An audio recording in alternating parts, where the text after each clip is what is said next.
సాధారణంగా ప్రభుత్వానికి సంబంధించిన సోషల్ మీడియా ప్లాట్ఫారాలను ఎవడూ పట్టించుకోడు. వాళ్ళు తయారు చేసుకున్నటువంటి టీం తప్పించి. అయితే ఒక కీలకమైనటువంటి అంశం ఏమవుతుందంటే, తమకి బాగా నచ్చే నాయకుడైతే గనక ఫాలో అవుతుంటారు. ఇప్పుడు మనకు ఆంధ్రప్రదేశ్‌లో పవన్ కళ్యాణ్ తీసుకున్న గ్రామీణాభివృద్ధి శాఖ, అటవీ శాఖ వీటికి సంబంధించి ఫాలో అయ్యే వాళ్ళ సంఖ్య పెరిగింది. అట్లాగే విజయ్ ముఖ్యమంత్రి అయిన తర్వాత తమిళనాడుకి సంబంధించినటువంటి ప్రభుత్వానికి సంబంధించినటువంటి ఎక్స్ ఖాతాకి ఏకంగా 2.2 మిలియన్ల మంది సబ్స్క్రైబర్లు చేరారు ఈ 4-5 రోజుల్లో. అదే సందర్భంలో వాళ్ళ ఇన్‌స్టాగ్రామ్‌కి 1.6 అంటే నిన్నగాక మొన్న ప్రమాణ స్వీకారం చేశారు.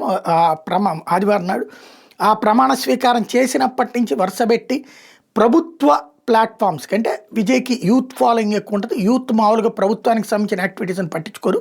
ఇప్పుడు ఫాలో అవటం ప్రారంభించడంతో ఒక్కసారిగా సోషల్ మీడియాలో వైరల్ అవుతున్నది.